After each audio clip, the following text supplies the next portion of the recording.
Good evening. My name is Kay Autumn, and I'm a member of the League of Women Voters of Benton and Franklin counties. Richland, City View TV, who is recording this, City of Pasco TV, the League, and our new coalition, or not coalition, but sponsoring partners, I guess I want to say it that way, this year, the Latino Coalition of Tri-Cities. We all say welcome, and we're very glad that you've taken time out of your busy schedules to come tonight.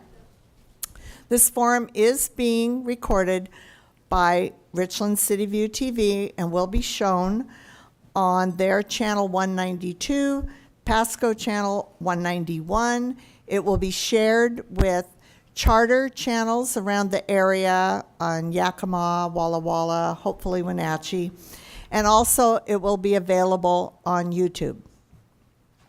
I'd like to note that the League of Women Voters is a nonpartisan political organization.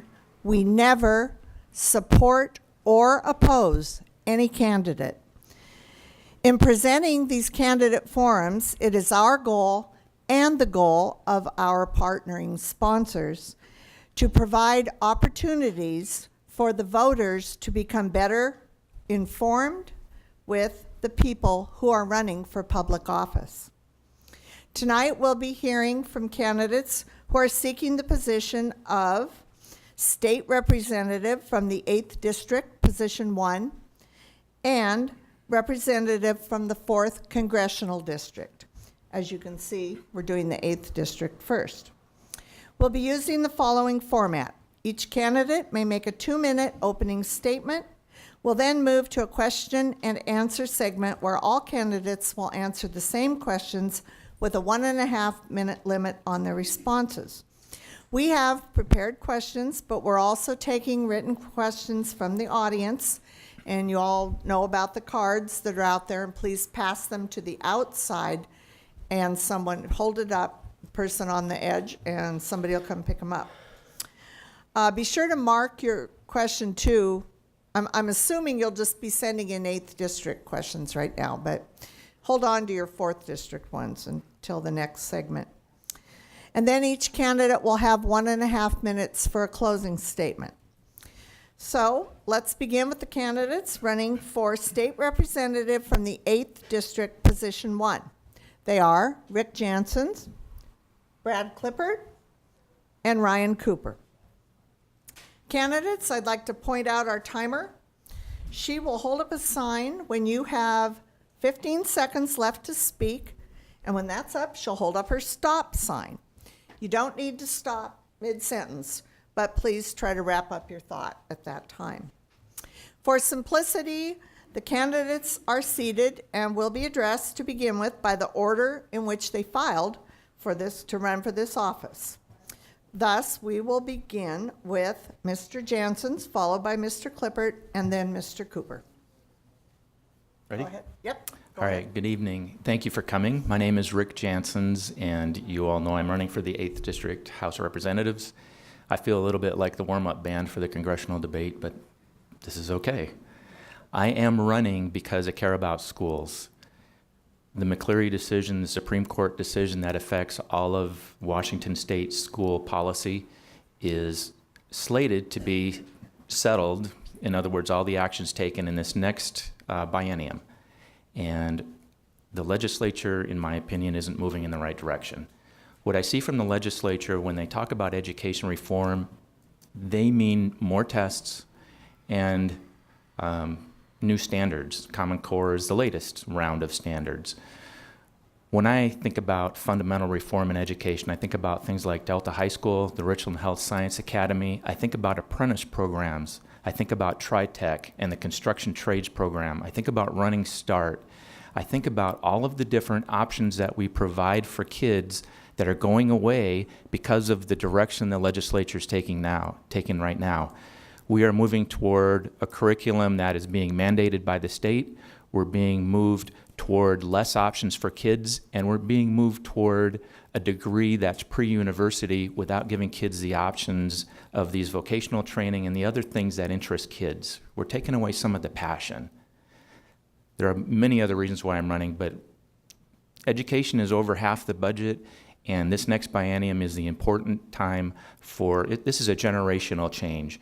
One of the things politicians like to talk about is in the McCleary decision, which is the decision that says we need to make changes in our educational system. There's a sentence on page 69 that says throwing more money at the problem is not the solution. The sentence they're neglecting is the one right in front of it that says, in order for the state to meet its constitutional obligation to students, fundamental reform is needed in our educational system. That's why I'm running. Thank you. Thank you. Now we'll hear from Mr. Clippert. Thank you, ma'am. The date was Saturday, June 3rd, 2016. The place was San Diego, California. Top of the sixth inning. Mariners were down 12-2. And the probability that the San Diego Padres were going to go on to an easy victory was 99.9%. But the Mariners came back with 5 runs in the sixth inning and 9 runs in the seventh inning to go on to an ultimate victory of 16-13. Ladies and gentlemen, how did they do that? They did that because many, many players came through in the clutch. Everybody contributed, and they had a balanced approach, fielding, hitting, pitching. Everyone did their part. Everyone worked as a team.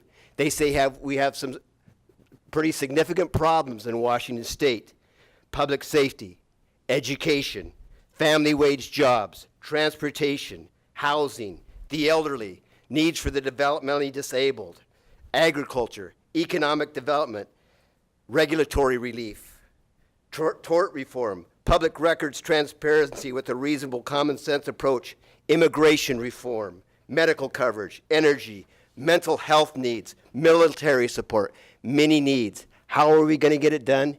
You and I are going to work together. We're going to have a balanced approach. We're going to work as a team because no one person can do it by themselves. We can do it. It's a part of our DNA. As Washingtonians, we have many of the brightest minds, most able-bodied, tenacious, hardworking, ingenious people the world has ever known, many of them right here in the Tri-Cities. We can dream. We can achieve, you and I working together. So let's keep our noses to the grindstone. Let's get out there, fighting together for Washington State's future, one nation under God, pursuing life, liberty, and justice for all. Thank you very much. Thank you. And now, Mr. Cooper, your opening statement. Can I talk from the podium? No, I think you'll be good there. Hi, I'm Ryan Cooper. I'm running for state representative. As a libertarian, a lot of people aren't familiar with that term. We're not vegetarians, we're not librarians. We want liberty. The biggest difference between us and, say, the Republicans and Democrats is both parties have some good things going for them. The Democrats are definitely a party of tolerance when it comes to social policy, but they want to take a lot of money out of your own pocketbook. So they're for choice, but only a little choice. And with Republicans, oftentimes they're good on economic issues when it comes to taxes and spending, at least we hope, right? And then they're terrible on social policy. So we're a little bit of both. So we are socially tolerant, fiscally conservative. I like to tell people, because I've been going door to door, meeting a lot of you folks and others in this area, we don't want to tell you how to live your life. You should be allowed to, do what you want as long as you don't harm others. Smoke what you want, drink what you want, marry who you want, and keep more of your own money. That's basically the libertarian policy. And there's a big difference in this race between me and especially the incumbent, Mr. Brad Clippert. He does not support liberty when it comes to social policies. He's very much an authoritarian. He wants the government to regulate your lives. And that's the biggest reason why I'm running. I had read some of the things that he had sponsored, and unfortunately, they just weren't that good. Regulating boat flags, that is not free speech. Requiring people to get a DNA test before they can use a bathroom, that is not liberty. So we need somebody that understands liberty to represent us in Olympia. And also, we need to get over the partisan gridlock. There's an even number of Republicans and Democrats. I would be the libertarian deciding vote, so to speak. And I think that would bring a lot more power and authority to this part of the state. Thank you. Thank you. We'll now go to question and answers. I have a few here from the audience. However, I'm going to start with one that we prepared. It's on minimum wage. The federal government and some other states have been pursuing raising the federal minimum wage to $15 an hour. The current minimum wage in the state of Washington is $9.47 an hour. Initiative 1433, which could very possibly end up on the November ballot, as reported in this morning's paper, is a measure that would increase the state hourly minimum wage for employees who are at least 18, beginning with an increase to $11 from $11 to $11.50 to $12 and up to $13.50 by 2020. It would also require, starting in 2018, that employers provide paid sick leave that employees could use in certain circumstances, including to care for family members. If you are in support of increasing the state minimum wage, would you agree with the components of this initiative, or do you have an alternative plan to accomplish this? If you do not support increasing the state minimum wage, why not? And Mr. Janssens, we'll have you answer first. There's a lot of questions in there. Well, first take a side. So the side is, I do not have an alternate plan. I'm interested. I saw also this morning that Initiative 1433 looks like it will go to the ballot, and I'm going to be interested to see what happens in November with the voting on that. I am not going to the legislature with a plan to either to raise or lower the minimum wage, certainly not lower it. I've had minimum wage people working for me, especially some of the kids, and this applies to 18 and over. I'm going to back up a little bit and say this will be kind of a blanket policy. There is no free lunch. If the minimum wage goes up, there are consequences for that. If it doesn't go up, there are consequences for that. That's true of taxes as well. When we talk about the transportation tax, that's something I would have voted for even though it was a tax increase, because I want our bridges to not fall down when my kids drive across them. And I'm reminded of the bridge in Marysville on I-5 that did fall down. So I'm of the no free lunch. There's no such thing as a free lunch crowd. That said, fiscal responsibility is important. There are a lot of people on fixed incomes, and we need to have a balanced approach on how we address these issues. Thank you. Mr. Clippert, minimum wage. Thank you, ma'am. I want as many people as want a family wage job in Washington State to be able to get one. I want them to be able to support their families with the income they need to support their families to make the American dream come true. About minimum wage, let's see what some of the ingenious minds of Washington State had to say about that. Bill Gates said that if we raise the minimum wage too high, what you're going to force employers to do is automate. That means machines are going to start doing the jobs instead of people, and people, instead of having a higher minimum wage, will simply not have a job. I went to a place one time in Prosser as a law enforcement officer because some metal was stolen. And when I got there in the middle of the week during the work hours, it was vacant. And I asked the security guy who worked there, I said, "Where is everybody?" He said, "Remember that minimum wage that just went up recently to the highest in the nation?" He said, "We used to have the highest quality fruit in the nation, but when the minimum wage went up, the employers could not afford to employ as many people as they used to. The quality of our product went down. Our buyers from all around the world went away. And guess what? Those 35 people that had the highest minimum wage in the nation now have no job, and we closed our doors." So, ladies and gentlemen, I believe in free market. I believe in free enterprise should drive what happens in Washington State, not a state-mandated minimum wage. Thank you. Mr. Cooper. Yes. I just want to say, why be so cheap? I mean, if minimum wage increase is such a good idea, why not $100 an hour? We could all make $200,000 a year, right? But it's just not true. We know that. And it's a red herring. It's always proposed as a way to get certain groups of people to go out and vote every year. Unfortunately, I would address the question more like this. Why do so many of these things always end up on the ballot? I thought the petition process was for the citizens, not for special interests, to get their voices heard by pushing their issues, whether it be minimum wage, whether it be bathroom regulations that we've just seen recently. That's one of the petitions. You've got one, my favorite, They think they can fix corruption in the legislature by giving politicians more money, your money, tax dollars, yippee. That's a terrible idea. So if minimum wage, either index it to inflation or leave it alone. There's no reason to increase it.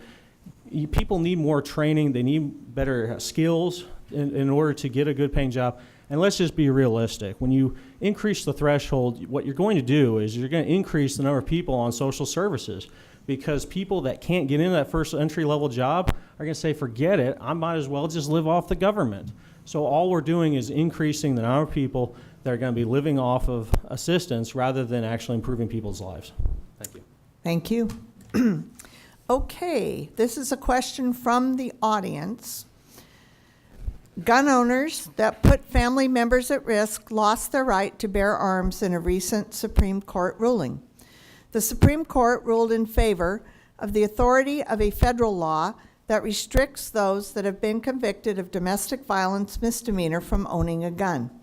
Washington State Initiative 1491 speaks to a similar situation where family members are at risk of gun violence.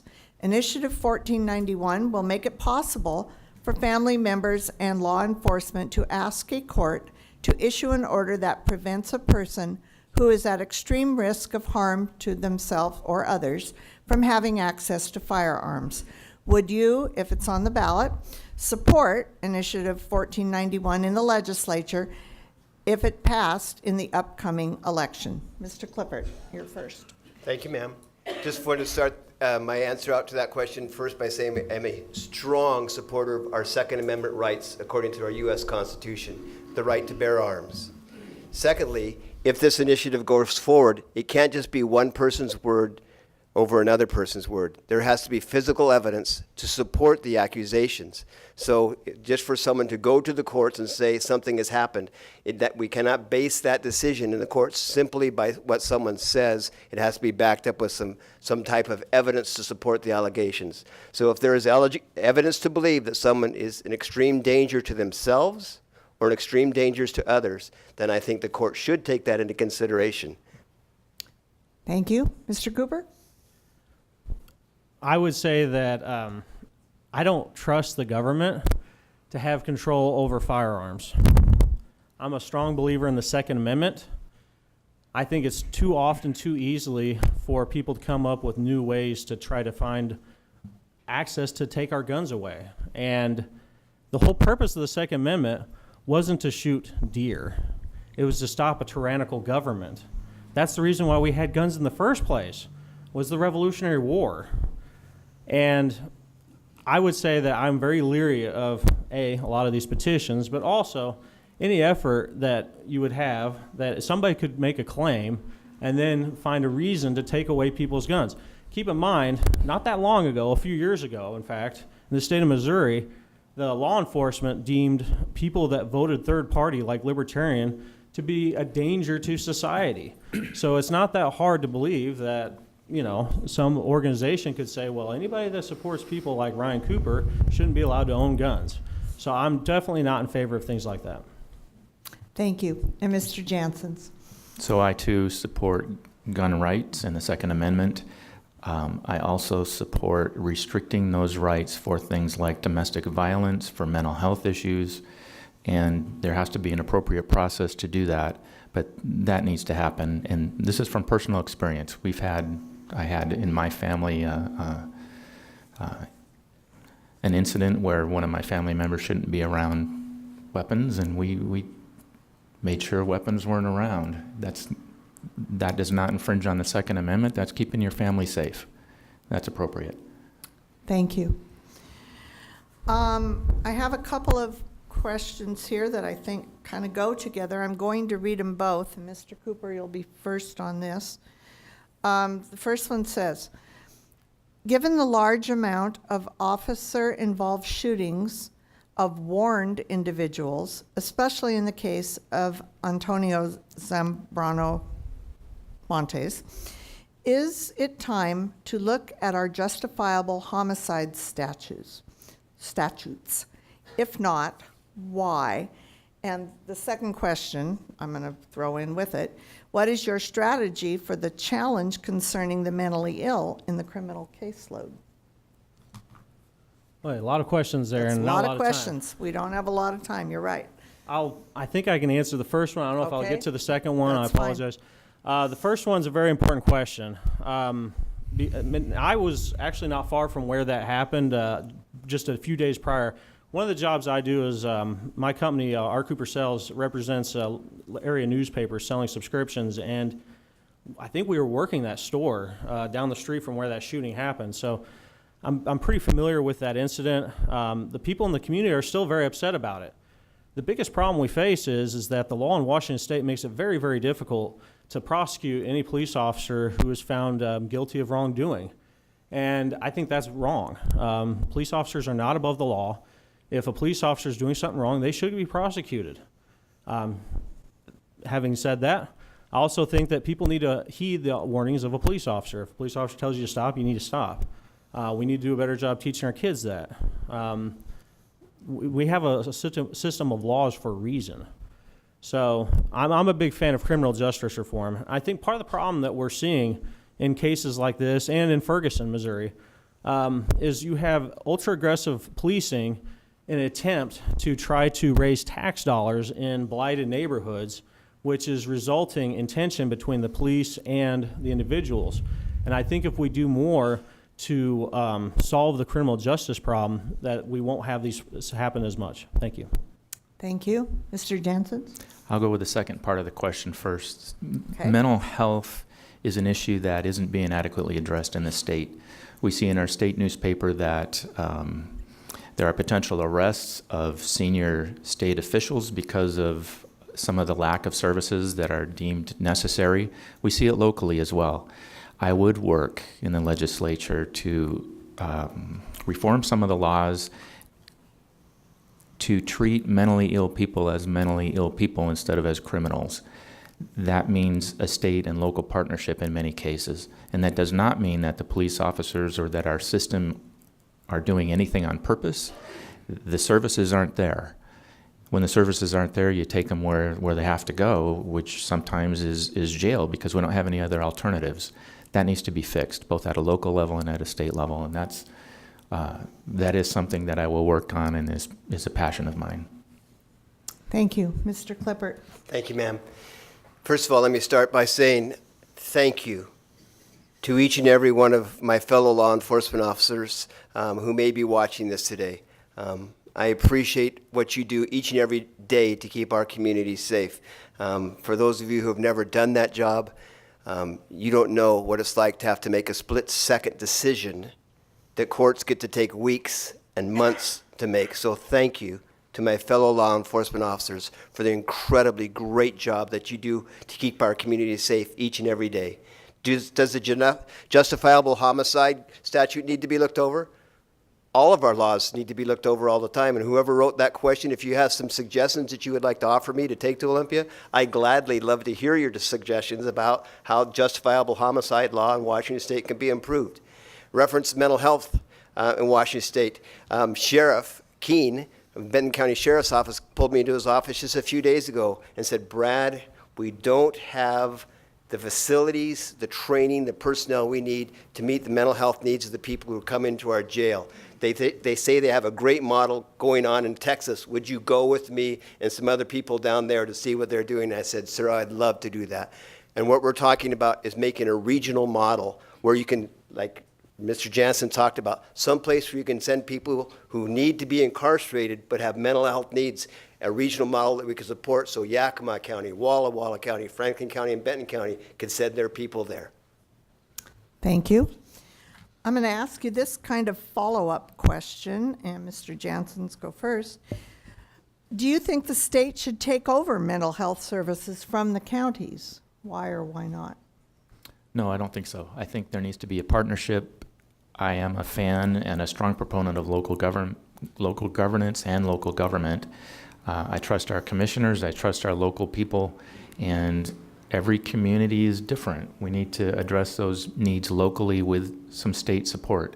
I see this in the school system as well. If we move too much toward the state and the federal bureaucracy running things, it does not improve the system overall. So no, I don't believe the state should take that over from the counties. Okay, Mr. Clippert? Thank you, Mr. Jansen, for an excellent answer. I totally and completely agree with you. No, we do not need the long arm of the government from Washington, Olympia, reaching down into Benton County, telling us how to take care of our people. It should be, as stated earlier, and as Rick just said, should be a team effort. We should be working together. No one entity can take such a huge problem on by themselves and correct it to the best of our ability. We need to work together as a team, and so the county needs to work with the state and the local government to meet the needs of this problem. And so, excellent answer, thank you. Thank you. Mr. Cooper? I think on this issue we all agree.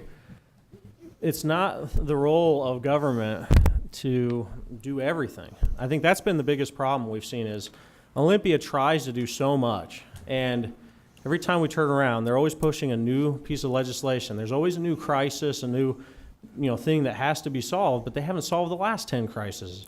And we simply don't have the means to do it. And I know this doesn't relate to this question, but keep in mind, when you had the McCleary decision, you had some of these petitions that get on the ballot, they don't ever tell you how much things cost, do they? It always sounds great. Hey, a great idea, right? What's going to happen is a judge is going to come later and say, oh, we got to fund it, so we're going to have a state income tax now. And the lawmakers will say, well, we had nothing to do with it. So we got to act now to solve some of these problems. As far as this issue, in general, the local governments can do a better job, or sometimes even the private sector, rather than the state government. Let the state government focus on what it needs to, which the top priorities really are education and roads. We need to make sure those are done first before we start worrying about everything else. Thank you. And Mr. Clippert, you're going to go first. Going on what he just commented on, would you support a state income tax on capital gains to reduce our budget shortfall? How much time do I have to answer this question? No. Okay. That's obvious now. No. Okay. Well, good. Then Made we up can some probably time. get in an extra round of questions. That was so quick. Okay. Let me ask you then about funding education. Mr. Jansen's, well, I think everyone's mentioned the McCleary decision. Information I read said that they are projecting that the legislature needs to add about $3.5 billion to the state's 2-year budget to comply with the court's order. And we heard Mr. Jansen say it's not just about money. And they also need to end their dependence on local tax levies to pay for the state's responsibility for basic education. Beginning with you, Mr. Cooper, do you have or more than one, specific idea to make sure that K-12 education is fully funded? Very good question. My parents were both teachers. I've got a lot of relatives that are teachers. And I think I kind of mentioned this a little bit in the previous question. The answer's coming. The answer will be a judge will say we got to make a state income tax because the legislature didn't solve the problem. And the problem, a lot of these problems are created by petitions put forward by special interest groups. A lot of people, you walk into Walmart, you're like, sure, let me just sign this petition. You don't read them. And half the time the people collecting them say things are totally misleading. And then when they're on the ballot, you don't know the cost of these things. Let me start by saying the size of classrooms. My mom taught, I think, 30-something kids. Now, in some of these school districts, they're teaching, very small handfuls of students. So this notion that, well, if you have smaller classrooms, that'd be better, they've looked in studies. It doesn't always, that's not always the case. That's the first thing. Second, if I have a good teacher, wouldn't I want them teaching more students, not less? And teachers are not getting paid what they're worth because each student is worth anywhere from in most states, $7,000 to $10,000 per student. So you have 20 students, let's say. That's a lot of money. Let's say $200,000 per classroom. The teachers may be making $30,000 or $40,000. Where's the rest of that money going to? Nurses, extra janitors, all these aides, and all this huge office people. If I was running a business, I'd cut the fat and pay the people doing the work more money. Thank you. Mr. Jansen. You got to do the question again, please. Okay, well, Otherwise, I'm going to ramble. The question in and of itself was, do you have or any specific ideas to make sure that K-12 education is fully funded? Yes, so the Supreme Court did not say that you had to throw more money at the problem. They were very specific in that the legislature defines basic education, and when they define basic education, it's their constitutional requirement under Article 9, Section 1 to fully fund what they have said was basic education. The reason I'm running is they have the legislature's argument on what constitutes basic education is not what I would consider basic education for all kids. We're missing the mark on about 80% of our kids, and we're hurting them by doing this. So what I want to do is work to prioritize what the kids need. What does basic education mean? And it's not all kids going to college. It's not all kids required to have 24 credits to graduate, which kills our vocational programs. We need to take a look at what they need and what society needs and where those passions, what passions those kids have, and work toward those passions. That doesn't necessarily need to cost more money, but it might. Let's find out what they need first, and then let's fund what they need, and that meets the constitutional mandate to fully fund basic education. In terms of the levy, I haven't hit 15. Now I did. So the levy, there are a couple of plans in the legislature. One of them is called the levy swap. If we move toward a different funding model, in short, we need to reduce reliance on local levies, which would bring us down from 28% to 10% at maximum. And I would support something like that. Thank you. Mr. Clippert? Thank you, ma'am. Do you know how we won the Cold War in the United States of America without firing a single shot? How did we do that? We have the best economic system in the world. Free enterprise, free market. Do you know how many more ways we can raise revenue in Washington State besides increasing taxes? I was in the office, in the leadership office of the Washington State House of Representatives Minority Caucus, when Boeing came into our office and said, we want to start a new line here in Washington State, but we need some regulatory relief, we need some taxation relief. Now, will you back us on this? And we said, we're behind you 100% because we knew that would be increased revenue for Washington State, that'd be increased jobs for our citizens. So they said, we're going to go talk to the governor, and we'll come back and tell you the results. They went and talked to the governor. They came back and talked to us and said, we're gone. We're out of here. And they took that line of work to South Carolina instead of Washington State. So if we offer regulatory relief, if we offer tax relief to businesses and corporations, the Millennium Corporation wants to build an export facility in Longview, Washington that can increase our revenue in Washington State by millions and millions of dollars and increase family wage jobs by dozens or hundreds.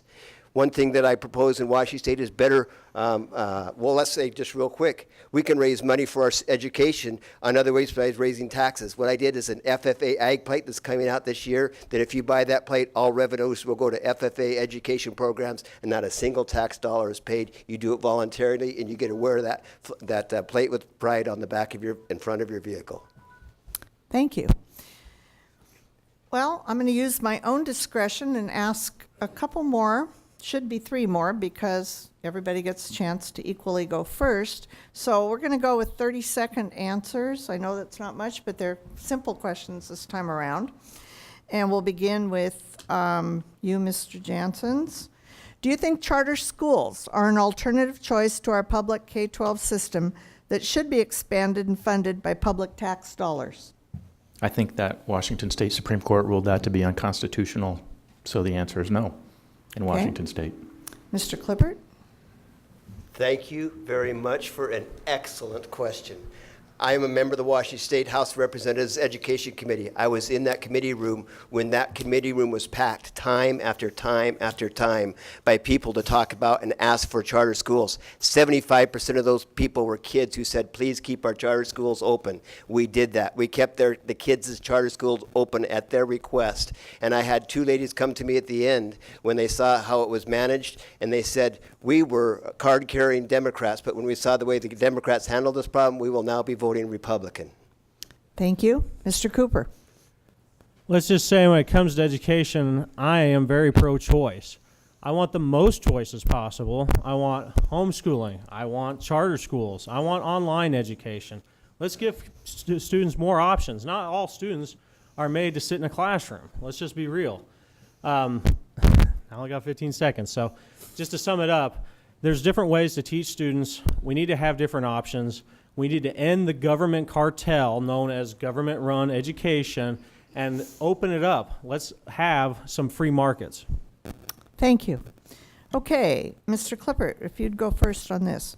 Would you support legislation to permit cities of moderate size to use district city council elections instead of citywide? Are we talking much as what happened in If they- Yakima with yeah, the? and if there was legislation to, The best way I know to answer that question, the way that question was put forward to us, is I like the current system of elections we have here in the Tri-Cities at this time. okay, thank you. Mr. Cooper? I understand why they did it in Yakima. Let's just be realistic.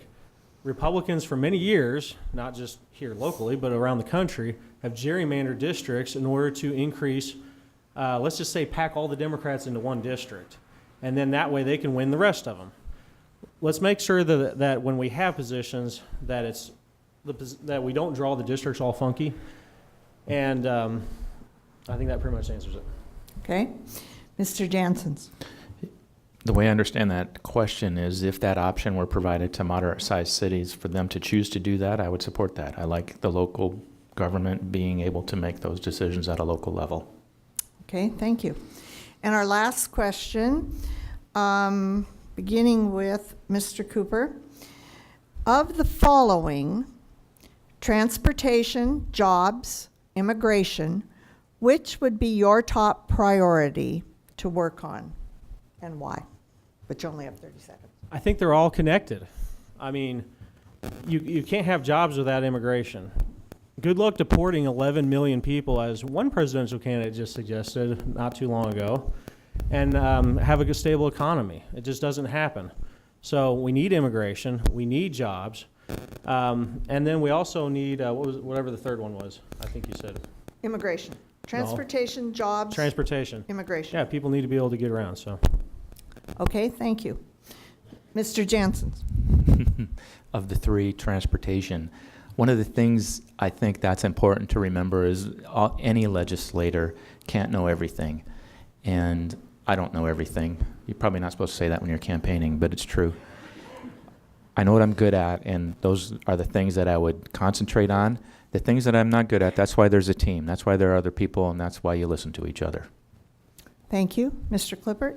Thank you, ma'am.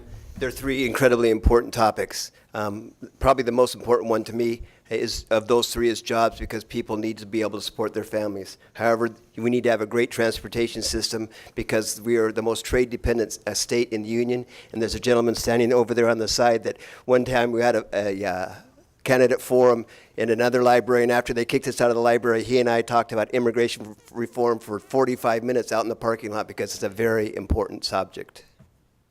Okay, thank you. That'll end our question and answers. And we'll move to closing statements. And Mr. Janssens, again, if you would go first, I think you have a minute and a half. Minute and a half. All right, again, my name is Rick Janssens. I've talked to you about why I'm running. One of the other reasons why I'm running is I have the ability and I have the experience, and I've demonstrated that I work with everybody. I've done that in school board. I've done that in business, both at the Hanford site and owning private businesses. It's important, I think, in the legislature for us to move away from the polarity of talking about Democrats and Republicans or us versus them and work together. We hear a lot about what the founding fathers left us and talked about. One of the things we've completely ignored is their advice not to form political factions, not to form political parties, and not to do things just because the party has needs or the party wants you to do that. If elected, I would be working for the citizens of the 8th Legislative District, for all of the citizens of the 8th Legislative District. That means that there is no one group that I represent that will probably get everything that they want, because a lot of the solutions that are easy have already been done. That means that the solutions that are remaining will require compromise and will require hard work and will require people moving away from fixed platforms and fixed decisions and looking at what other people think. If we keep going with the polarity that we have, we're going to keep having presidential elections like we have now. We don't need that as a country. So my name's Rick Janssens, and I'd appreciate your vote. Thank you. Thank you. Mr. Clippert, your closing statement. Thank you, ma'am. So as I said at the beginning, no one person can do this by themselves. It's going to take a team effort. It's going to take all of us working together, you and I working together. Why Brad Clippert? Our leadership selected me and chose me to be the ranking member of the Public Safety Committee, and I serve in that position at this time. It's been an honor to serve you this last term, and I look forward to serving you in the future. I'm the co-chair of the Aviation Caucus. I'm an executive member of the Joint Committee for Veterans Affairs and Military Operations. I'm a member of the Education Committee with a master's degree in education. I'm a member of the Judiciary Committee.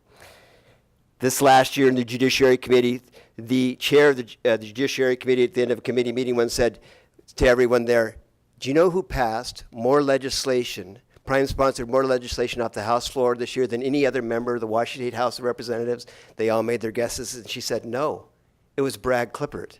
Brad Clippert passed more bills off the House floor than any other member of the Washington State House of Representatives this year. And how do you do that? You do that by building relationships across the aisle and with your own members of the Republican caucus, and you do that by building trust with the members of both the Senate and the House. I've done that. I know how to work with people on both sides of the aisle to get things done. And you do that because people trust you and they come to you because you're a guy that they know that gets things done. Thank you for the honor for serving you in the past. I look forward to serving you in the future. God bless you. God bless your families. And may God always bless America. Thank you. Mr. Cooper, your closing statement. I'm not going to pretend that I know more than everybody, that I am the smartest person that has ever ran for office, and that you should clearly vote for me because I have the best ideas. The reality is that there's a lot of people that some of you could run for this office and probably do a better job, but you can't. You know why? Because the two parties rigged the system. They make it very, very hard to run. First, you have to pay almost $500 to run. Second, they combine two legislative districts into one, so you can't possibly visit every single house, which is the only way you can beat an incumbent.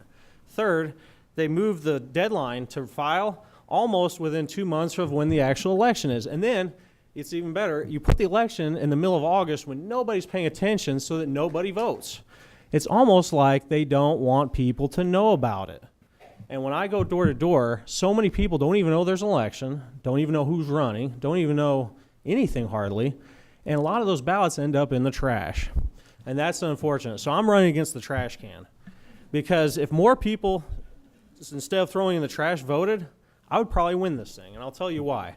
Because for all the people that are here in this room, there are thousands of people that are not here tonight, didn't even know about this event. Maybe they just aren't paying attention. Maybe they're just fed up with politics. But when they take a look at where we stand on the issues, more people agree with me than agree with Mr. Clippert. Thank you. I hope I can have your vote. Thank you. And I'd like to thank all three candidates for taking time from their busy schedules to be here tonight. So let's give them a round of applause. And now we'll take a short break while we have the candidates for the 4th Congressional District come on up.